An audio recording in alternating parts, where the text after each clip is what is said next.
ഇതൊക്കെ മൈൻഡ് ചെയ്തിരിക്കണം. ഇത് കുറച്ച് ഉണ്ടാക്കാം നമുക്ക്. ഇനി വേറൊരു ഭാഗം പിക്ക് ചെയ്തിട്ടെ. ഒപ്പം ശവലും ഉണ്ടായി. അടിപൊളി. ആ ഷിഫ്റ്റ് വെക്കുമ്പോഴുള്ള പ്രശ്നം. വേറൊരു സ്ഥലം പിക്ക് ചെയ്തിട്ട് അങ്ങനെ മൈൻഡ് ചെയ്യുക. അതായിരിക്കും നല്ലതെന്നാ. ഒരു ഷീൽഡൊക്കെ ഉണ്ടാക്കാം. അയൺ വെറുതെ പോവാണ് കയ്യിൽ. അതാണ് എനിക്ക് ഒരിത്. പകുതി ഫുഡ് എടുക്കുക. പകുതിയും വേണ്ട, ഒരു 10-20 എണ്ണോ അത് മതി. നടക്കട്ടെ. ഫുള്ളിവിടേക്ക് എത്തി. ബഗ് എന്താ ചെയ്യലേ? അത്ര ഒന്നും വേണ്ട, ഒരു 10 ഫുഡ് മതി കൈസ്. എങ്ങനെയായാലും ചാവാനുള്ളതാണ്. അല്ലെങ്കിൽ സ്ഥലം കണ്ടെത്തണം. എന്നിട്ട് എടുക്കുകയാണെങ്കിൽ പിന്നെയും കുഴപ്പമില്ല. അത് ഒന്നുമില്ലാതെ വെറുതെ കൊണ്ടുപോകാം.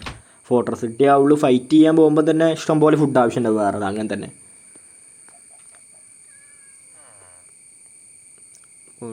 ഷീൽഡ് ഓക്കെ, ഒരു ഷീൽഡ് പോയി. അപ്പം 2 അയൺ അങ്ങനെ വെറുതെ പോയി ഗൈസ്. മറ്റേ ഷീൽഡിൽ ഒരയഡ്